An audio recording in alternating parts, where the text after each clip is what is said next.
जय झूलेलाल। अॼु असां ठाहींदासीं गोगड़ू ऐं गजर जी पाणीअ वारी खटाइण, जेका सिंधियुनि जी ॾाढी फेवरेट आहे। सिंपल से दाल चांवरनि में बि इहा टेस्ट आणे वठंदी आहे। त अॼु असां ठाहींदासीं गोगड़ू ऐं गजर जी पाणीअ वारी खटाइण। जय झूलेलाल दोस्तों, मां मुस्कान आहूजा और तव्हांजो स्वागत आहे मुंहिंजे चैनल हुनर मुस्कान का सिंधी ते। अचो त रेसिपी शुरू कयूं था पिया।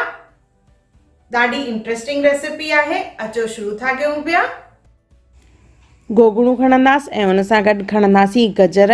अगरि पा गोगड़ू आहिनि त उन ते 100 ग्राम गजर खणणी आहे। क्वांटिटी घटि वधि तव्हां पंहिंजे हिसाब सां करे सघंदा आहियो। गोगड़ू खणंदासीं, उनखे चङी तरह धोई करे असांखे छिलणो आहे।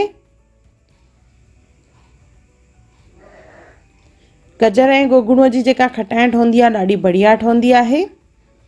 त गोगड़ूअ खे छिले असां उन जूं नंढियूं नंढियूं फारूं ठाहींदासीं, यानी नंढनि नंढनि पीसनि में इनखे कट करणो आहे। गोगड़ूअ खे नंढनि टुकरनि में कटे करे पाणीअ में विझणो आहे।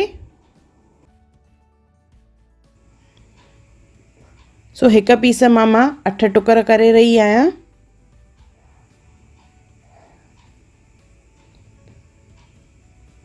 गोगड़ूअ खे कटण खां पोइ असांखे इनखे टकाइणो आहे। टकाइण महिल इन में विझंदासीं असां लूणु। 5 मिंट असां इनखे टकाईंदासीं। हाणे खणंदासीं असां गजरुनि खे बि धोई करे असां उगी वठंदासीं जीअं हिन में पाणी न हुजे। और इनखे बि लंबनि लंबनि पीसिस में असां कटे वठंदासीं। लॻभॻि 2 इंचनि जी लेंथ आहे। गोगड़ूअ खे टकाइण खां पोइ उन जो पाणी असां कढी वठंदासीं। पहिरियों त छाणीअ में विझंदासीं असां इनखे, जीअं इन जो पाणी जेको आहे बिल्कुलु निकिरी वञे। इनखे रखंदासीं थोरी देरि, जीअं सॼो पाणी निकिरी वेंदो। उन खां पोइ असां खणंदासीं हिकु बरनी साफ़ और सुकल हुजे। उन खां पोइ असां हिन में विझंदासीं गोगड़ू जेके असां टकाया हुआसीं।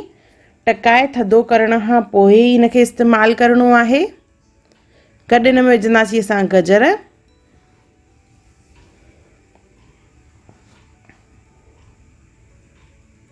हिन खां पोइ विझंदासीं असां हिन में पाणी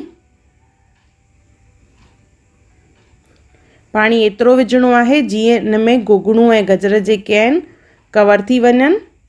उन खां पोइ हिन में विझंदासीं लूणु।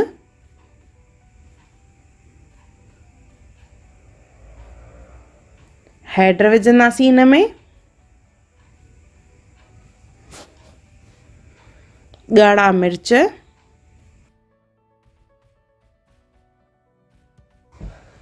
ॻाढ़नि मिर्चनि खां पोइ असां हिन में विझंदासीं पीली राई।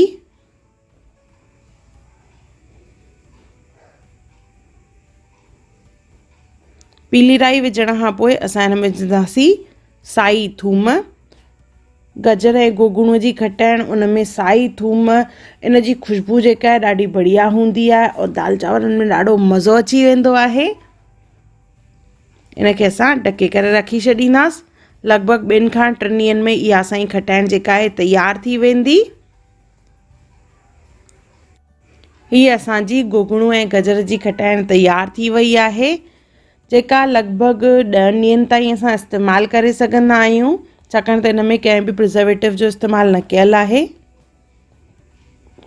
त हिकु दफ़ो ज़रूरु ठाहियो और मूंखे कमेंट सेक्शन में ज़रूरु ॿुधाइजो त तव्हांखे मुंहिंजो वीडियो कीअं लॻो। अगरि तव्हांखे मुंहिंजी वीडियो पसंदि आई हुजे त उनखे लाइक कजो, मुंहिंजे चैनल खे सब्सक्राइब कजो, इंस्टाग्राम ते ज़रूरु फॉलो कजो और मुंहिंजी वीडियो खे ज़रूरु शेयर कजो। और मुंहिंजे चैनल खे तव्हां अगरि सब्सक्राइब न कयो हुजे त ज़रूरु सब्सक्राइब कजो। मुंहिंजो वीडियो ॾिसण लाइ धन्यवाद।